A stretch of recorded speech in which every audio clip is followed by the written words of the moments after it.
É aquele que vai nascer da mulher e vai pisar a cabeça da serpente. É aquele que vai dar vitória ao povo. Em Êxodo, nós já falamos muito aqui, Jesus é o Cordeiro Pascal. Ele é aquele que tira o nosso pecado e nos protege do poder da morte. Em Levítico, ele é o sacrifício expiatório. Sem derramamento de sangue, não há remissão de pecados.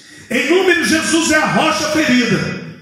Moisés não entrou na terra prometida porque feriu a rocha. Mas que rocha abençoada é essa, que mesmo quando ferida, libera água para saciar a sede do seu povo.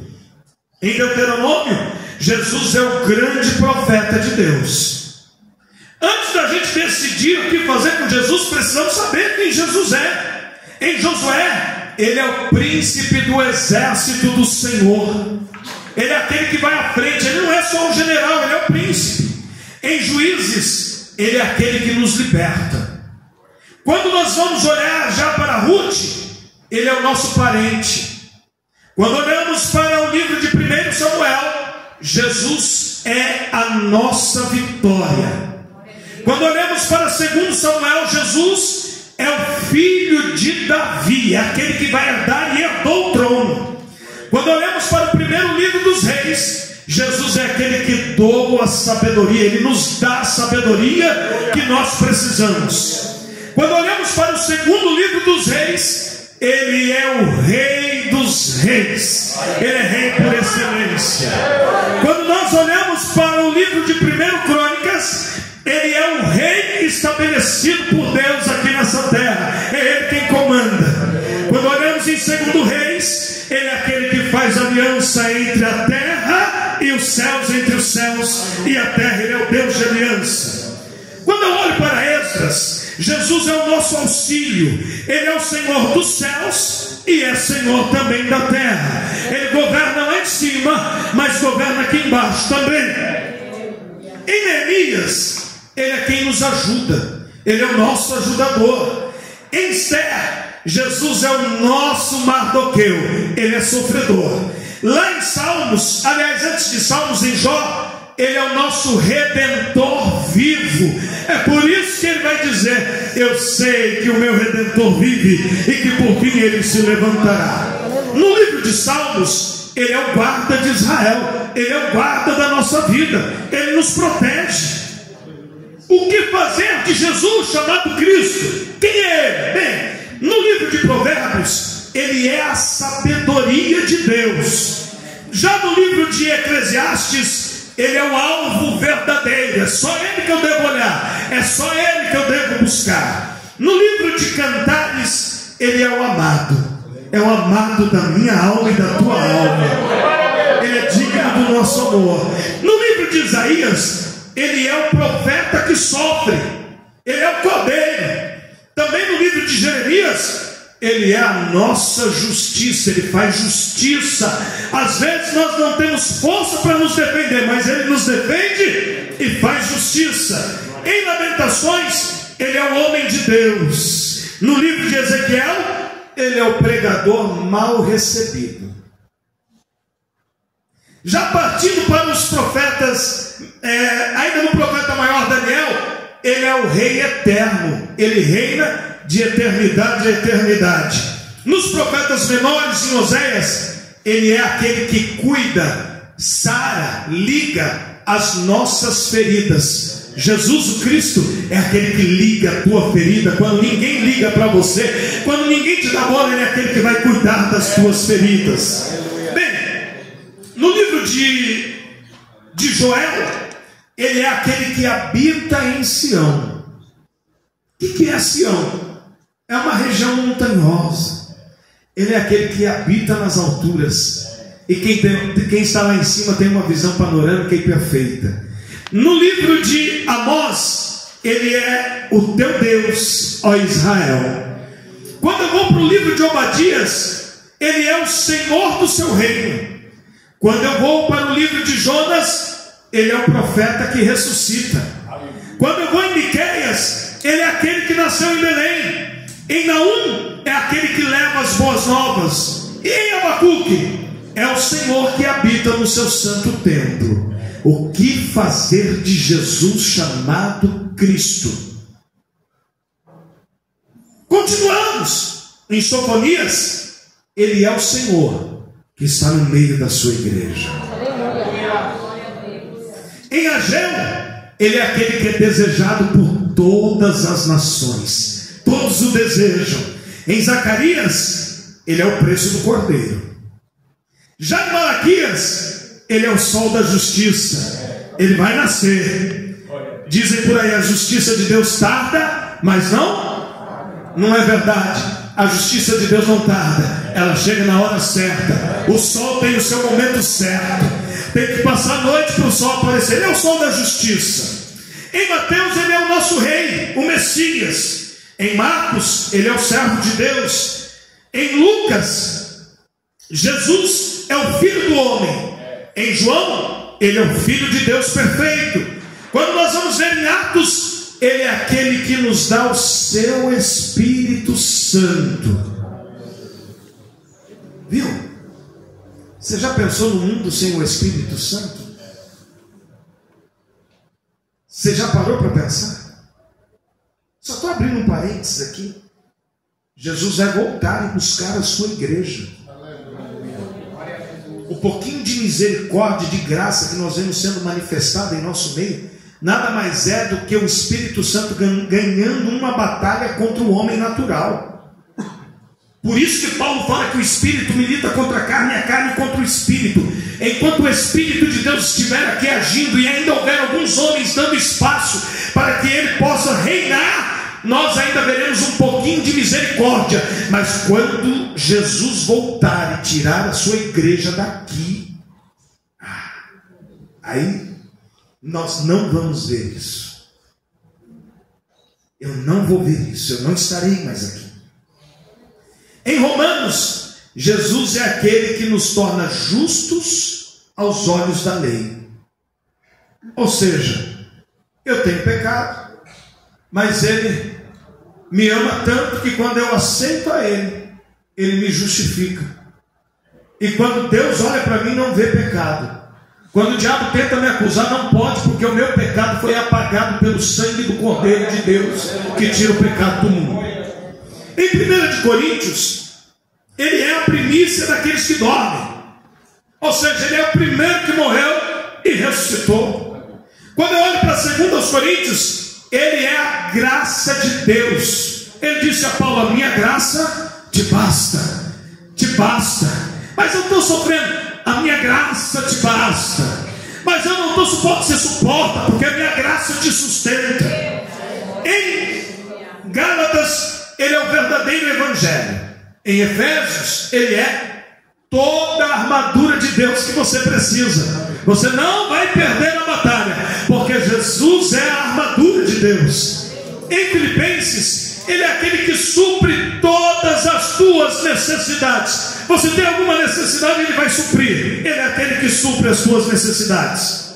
Em Colossenses, ele é o cabeça da igreja. É de onde vem o quê? Os comandos. Se a igreja ouvir os comandos, se o corpo obedece aos comandos, o corpo faz tudo certinho. Mas tem hora que o corpo tem alguma anomalia, tem alguma enfermidade que atrapalha a sua coordenação motora.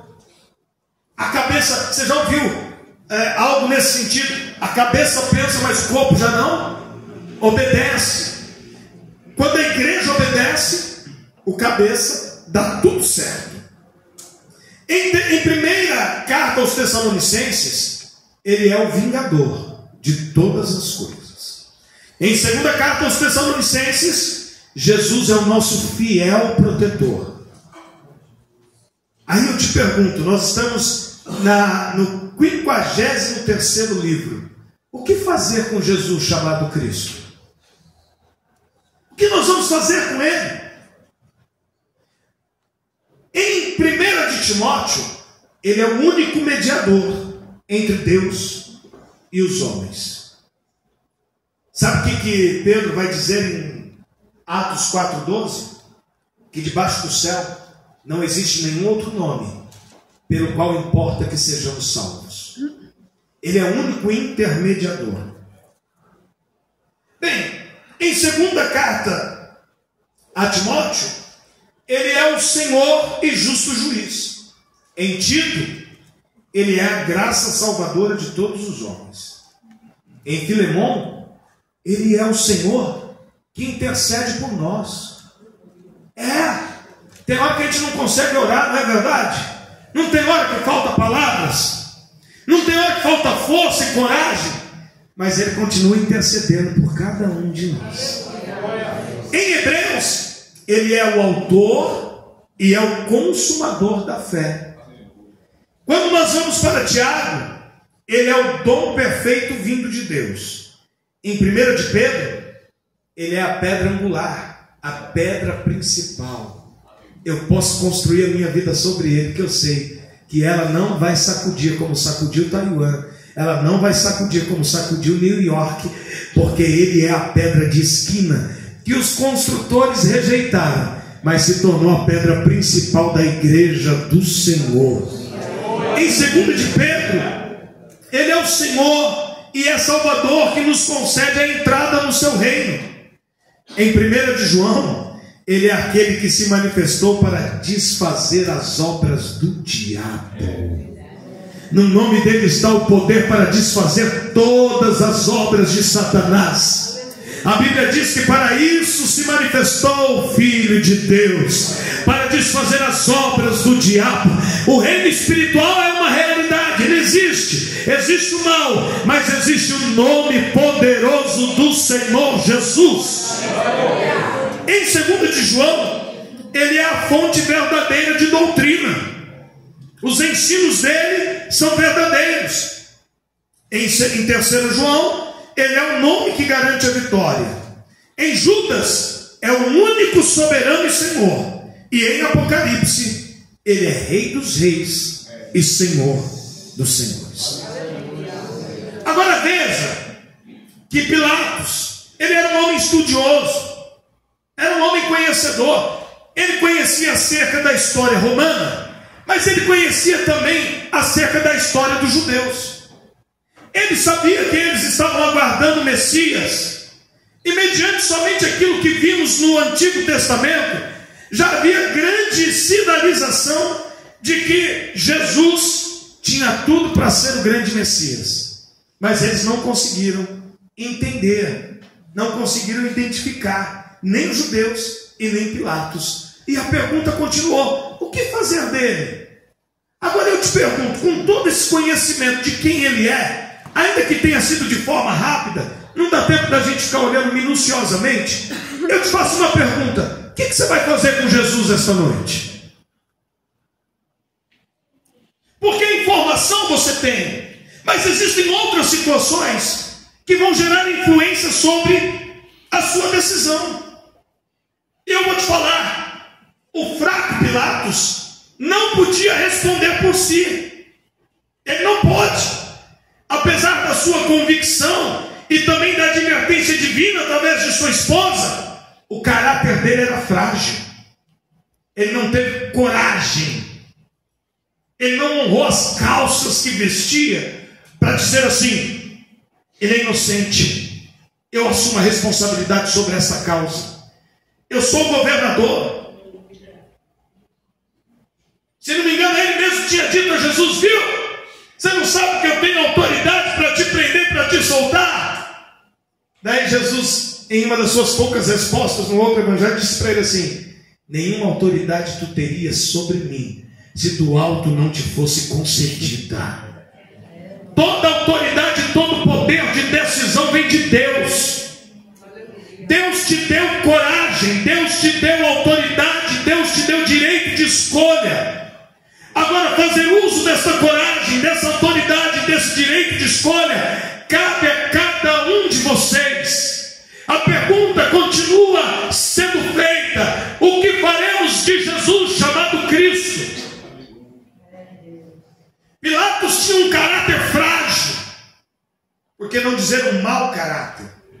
Às vezes eu vejo as pessoas falando assim: fulano não tem caráter. Não é uma verdade, todo mundo tem um caráter. A gente só precisa saber se é bom ou se é mau, se é forte ou se é frágil. O de Pilatos era frágil.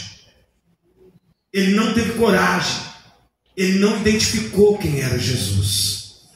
Viu? Sendo ele governador, pensa comigo, se ele conseguisse perceber que Jesus era o Rei dos Reis, você já parou para pensar no que isso quer dizer?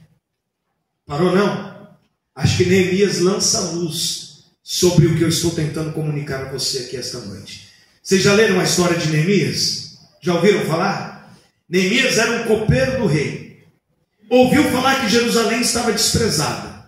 Colocou no coração dele fazer alguma coisa para mudar a situação. Mas ele era copeiro do rei, de uma outra nação. O que ele poderia fazer? Ele começou pelo lado certo. Colocou os joelhos no chão, começou a jejuar e começou a orar a Deus. Orar a Deus, orar a Deus e orar a Deus. Um dia ele chegou diante do rei e o rei falou: teu semblante está diferente. O que está acontecendo com você? Era a deixa que ele precisava para se abrir. Quando ele se abriu, sabe o que a Bíblia diz? Deus mexeu no coração do rei e fez com que Neemias encontrasse favor diante do rei. E o rei disse para ele assim: prepara a caravana, tudo que você precisar eu vou te conceder, e você vai lá fazer o que o teu coração almeja fazer, para que o teu povo e a tua cidade seja restaurada. Você não pegou? Rei dos reis quer dizer que ele comanda tudo. Rei dos reis quer dizer que ele criou, estabeleceu e continua comandando tudo. Quer mais um pouquinho de luz? Para você entender? Moisés, vai até o Egito, diga para Faraó soltar o meu povo, e ele não vai soltar, porque eu vou endurecer o coração dele. Moisés vai lá, faz tudo o que tem que fazer. Vem uma praga, o Faraó treme de medo, fala: pode ir, Moisés. Quando Moisés vai pensar em sair com o povo, Deus endurece o coração dele. Ele fala: não pode não, Moisés, não vai sair daqui não. Até que Deus envergonhasse todos os 10 deuses do Egito. Deus não permitiu que Faraó soltasse o seu povo. Se Pilatos tivesse entendido que Jesus é o Rei dos Reis, ele teria se ajoelhado, teria pedido perdão, teria aceitado a Jesus, e Jesus teria intervindo por ele em todos os seus maiorais, porque ele era só mais um governador e morria de medo de perder o seu governo. E Jó diz assim: aquilo que eu temia me sobreveio. E o fim de Pilatos, se você estudar depois, você vai ver que foi suicídio. Ele não percebeu quem estava diante dele, se deixou manipular pelo seu medo de perder o apoio dos maiorais dos judeus. Deixa eu te fazer entender uma coisa: é melhor perder comunhão com homens, é melhor perder amizade de pessoas nessa esfera, do que sair do lugar que Deus te colocou e te estabeleceu. É melhor perder a amizade de todo mundo do que perder a conexão com Deus Todo-Poderoso. Porque quando Ele quer, Ele move os reis. É Ele quem estabelece os reis. Não há governo que não esteja debaixo da autoridade dEle. Você pensa: mas esse governo é injusto. Deus permitiu que ele estivesse lá com algum propósito. Ele permitiu esse governo, seja qual for o que você imaginar. Ele permitiu com algum propósito, que no final das contas só vai glorificar o nome dele.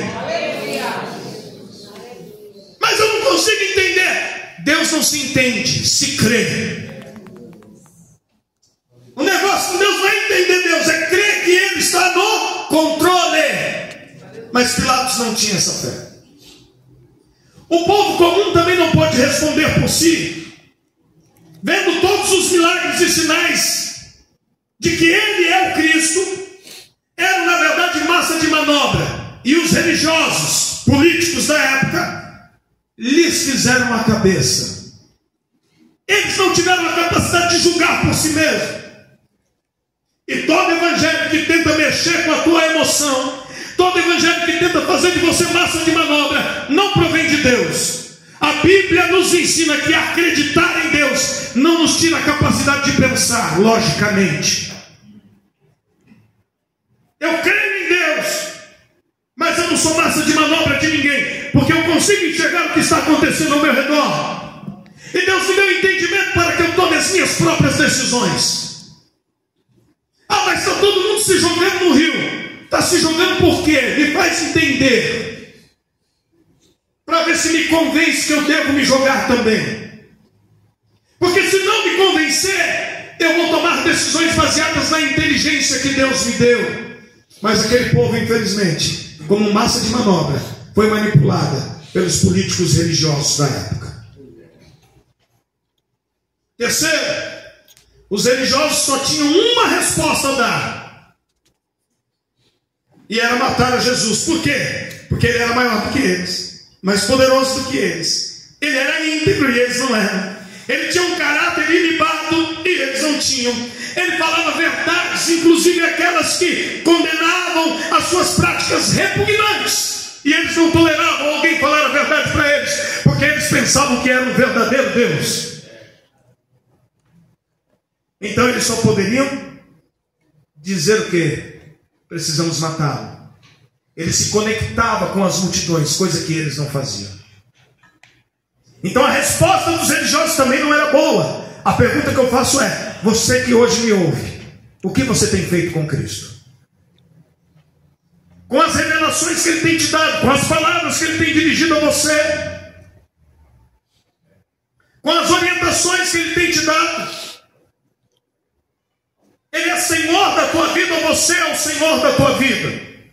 Porque quando Ele é o Senhor, quando Ele é o cabeça, como foi dito aqui esta noite, as ordens partem dele. Mas eu não quero parar por aqui. Glória a Deus. Até aqui eu falei para vocês o que a Bíblia fala acerca de Cristo e quem Ele é em cada livro. Mas eu quero andar mais um pouquinho. Posso andar mais um pouquinho com a Bíblia? Posso falar o que Jesus fala acerca de si mesmo? Só no livro de João, e só vou usar o eu sou. Não vou usar outra coisa. Porque quando Deus se revela a Moisés, Moisés pergunta: quem eu vou dizer que me enviou? O que Deus fala para Moisés? Diga que o eu sou te enviou.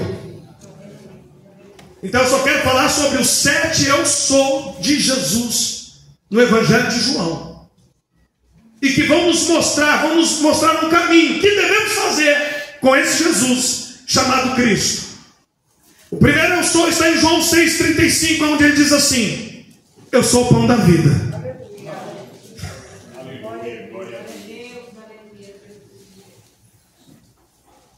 Quando ele foi confrontado por Satanás no deserto, a Bíblia diz que ele teve fome. E quando ele teve fome, o diabo chegou para ele, se manifestou a ele, se materializou a ele e disse: viu, já que você é o Filho de Deus, mande que essas pedras se transformem em pão. Havia uma necessidade física. Havia uma necessidade que podemos dizer hoje financeira. Pão se compra com dinheiro. Ou se faz pão com trigo, e trigo se planta. Se trata da terra, faz a plantação, espera crescer, enfim, há todo um esforço envolvido. Daí Jesus olha para Satanás e diz assim: viu, nem só de pão viverá o homem, mas de toda palavra que sair da boca de Deus. Parou? Você não entendeu ainda? Calma, vou te explicar um pouco mais, porque por enquanto ficou supérfluo. Quando Deus vai criar o mundo, a Bíblia diz em Gênesis 1:1: no princípio criou Deus os céus e a terra. A terra, porém, estava sem forma e vazia. E então disse Deus. E conforme Deus foi falando, foi dizendo o que foi acontecendo, tudo foi sendo criado. Você pode glorificar a um Deus que cria tudo através do poder da sua palavra? Mas não para por aí. Quando eu vou para João, Evangelho de João, capítulo 1, verso 1, vai dizer que Cristo é o princípio. Ele estava no princípio. E Ele é a palavra. palavra. Você não entendeu? A palavra lá no original é o logos, que falam, no princípio era o verbo, e o verbo estava com Deus. Não, no original é, no princípio era a palavra, e a palavra estava com Deus, e a palavra era Deus, e nada do que foi feito sem a palavra. A palavra é Cristo. Daí agora ele nem diz para o diabo, viu? Nem só de pão viverá o homem, mas de toda palavra que sair da boca de Deus. Sabe qual é a mensagem que nós estamos passando para você aqui esta noite, dizendo que Ele disse, eu sou o pão da vida? É que Ele é o alimento que nós precisamos para nos mantermos vivos espiritualmente. Ele é o alimento que nós precisamos para ter força, para continuar na caminhada. Ele é o alimento que nos sustenta em meio aos desertos da vida. Pode faltar o pão físico, pode faltar o dinheiro, pode faltar o carro, pode faltar a condição financeira, pode faltar a condição física, a saúde pode faltar companheiros que nos apoiem, podemos ser traídos, podemos ser caluniados, podemos ser esquecidos, mas não morreremos porque temos o pão da vida. Aí eu pergunto, o que fazer de Jesus chamado Cristo, conhecido também como eu sou o pão da vida? Vira para o teu irmão e diga para ele assim, você não precisa passar fome. O pão da vida sempre esteve à sua disposição. A ressurreição e a vida.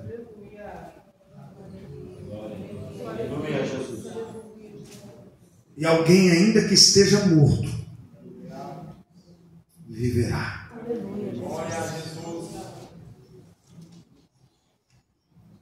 Irmãos, mediante a tudo que eu falei aqui acerca de Jesus, a pergunta que não cala: o que faremos com este Jesus chamado Cristo? O que estamos fazendo com Ele?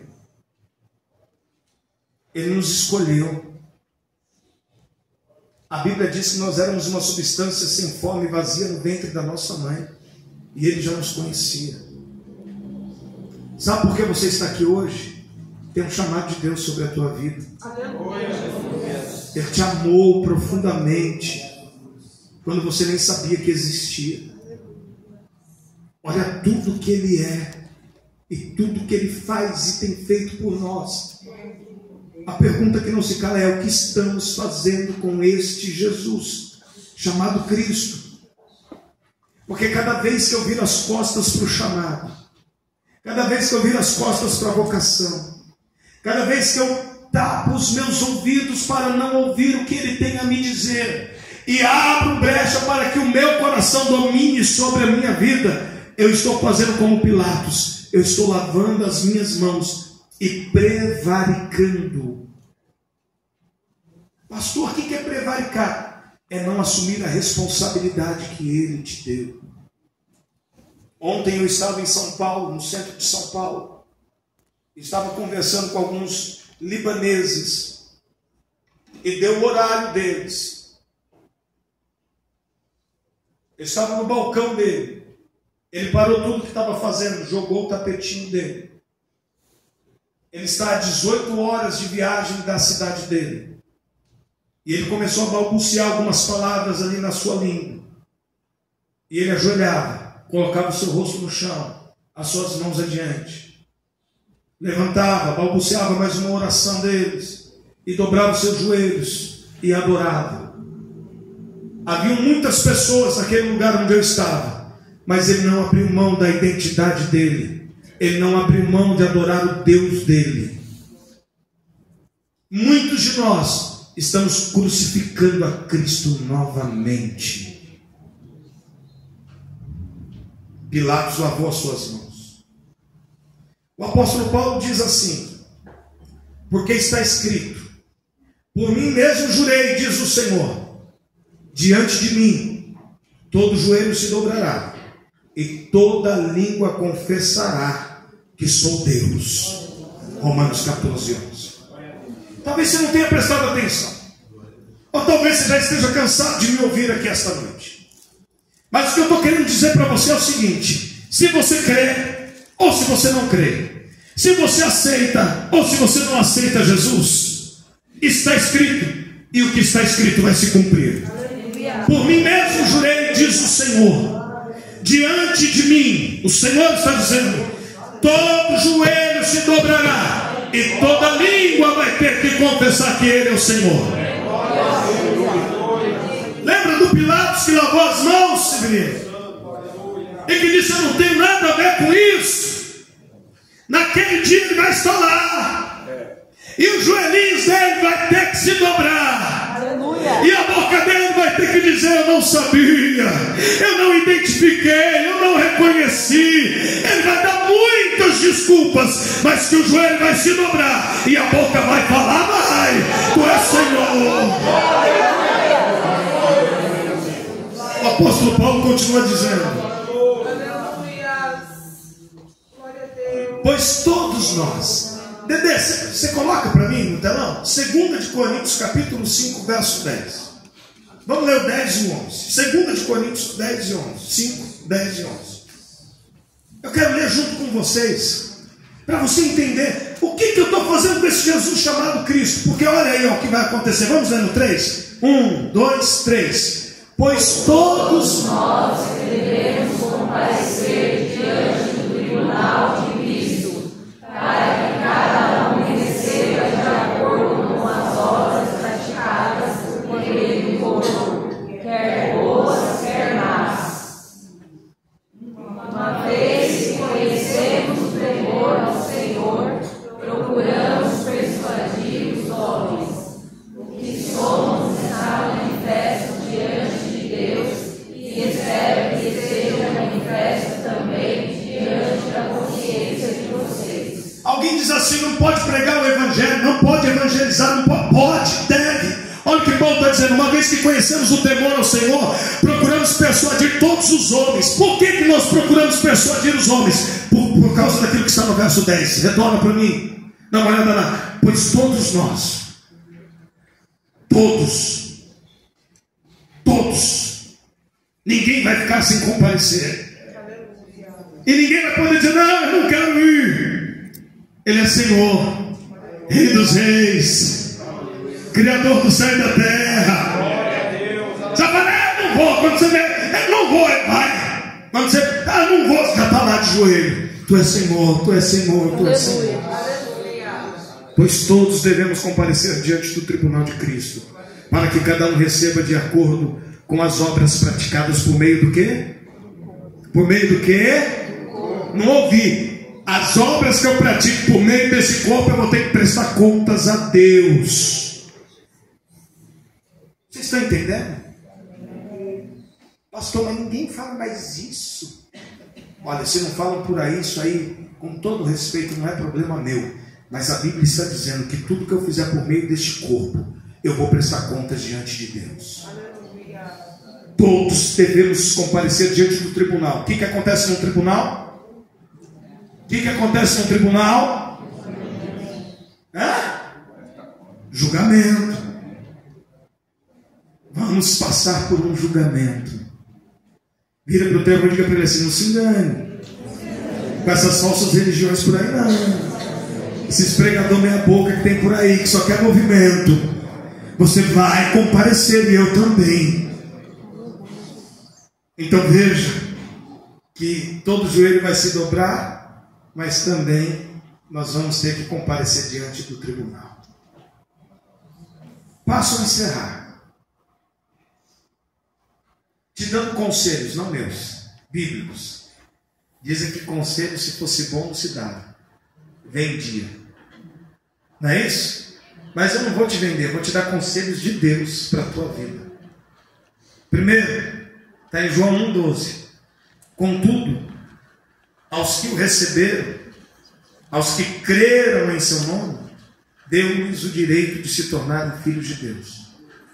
Sabe por que Pilatos lavou as mãos e não tomou a decisão certa? Porque ele não creu.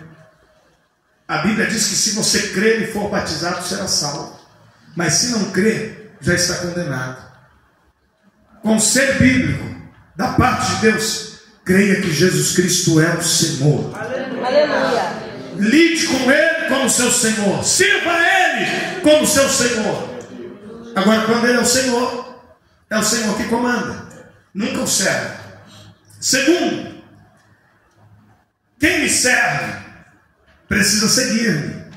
E onde estou, o meu servo também estará. Aquele que me serve, o meu Pai honrará. João 12, 26. Quem me serve precisa seguir-me. Conseguiu entender, não? Vem cá, Rafael. Imagina que eu sou Cristo e Ele é cada um de nós. Nós dizemos assim, nós servimos a Deus. Mas muitos de nós têm esse tipo de atitude aqui, ó. O Senhor vai para um lado e Ele, ao invés de seguir o Senhor, ou fica parado, ou Ele vai por outro lado. Agora, perceba que quem vai pelo outro lado ou fica parado, está sozinho. Ele diz assim, quem me serve deve me seguir. Então, para onde Jesus for e para onde Jesus coordenar, ele deve o quê? Entendeu? Tem hora que ele vai correr, tem hora que ele vai parar, tem hora que ele vai andar um pouquinho mais rápido. O que ele precisa fazer? Se você é servo, você Se você é servo, você segue. Se você não é, você faz o que você quer. Para mim não tem problema nenhum, o problema é seu. Ô pastor ignorante, sou sincero. Ignorância é falta de saber. Eu não estou sendo ignorante, estou sendo sincero. Você quer seguir o seu coração, quer fazer o que você quer? É uma decisão sua, a vida é sua. Eu não vou responder pela tua vida. Eu vou responder por isso aqui. Eu estou falando a verdade para você, olhando nos teus olhos. Glória a Deus, aleluia, Jesus. Então eu vou responder por isso aqui que eu estou fazendo. E procuro fazer da melhor maneira que eu possa. E peço a Deus que aquilo que eu não puder fazer, que Ele faça por mim. Então se você segue a Ele, se você serve a Ele, você precisa seguir a Ele. Dizer eu sirvo, mas não segui-lo, você está sendo falacioso, mentiroso. Terceiro, Filipenses 2, 10 e 11 diz assim: para que o nome de Jesus se dobre, para que ao nome de Jesus se dobre todo joelho no céu, na terra e debaixo da terra, e toda língua confesse que Jesus Cristo é o Senhor, para a glória de Deus Pai. Então esse é o terceiro. O primeiro conceito que eu te dou é creia, bíblico.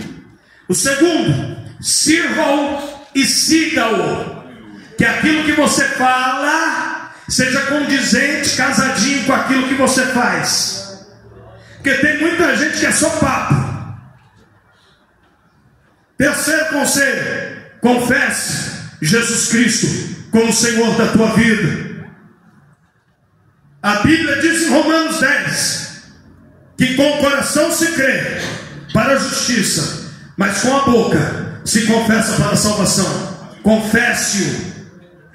Quarto e último desta noite: depois ouvi todas as criaturas existentes no céu, na terra, debaixo da terra e no mar, e tudo que neles há, que diziam: aquele que está assentado no trono e ao Cordeiro, seja o louvor, a honra, a glória e o poder para todos sempre. Então, primeiro, creia. Segundo, sirva-o e siga-o. Terceiro, confesse-o com a sua boca como Senhor. E quarto, adore Ele, porque Ele é digno de receber todo louvor e toda adoração. Ele é adorado no céu, deve ser adorado na terra. Ele é adorado pela natureza, deve ser adorado pela sua igreja. Se coloque de pé, eu quero orar com você.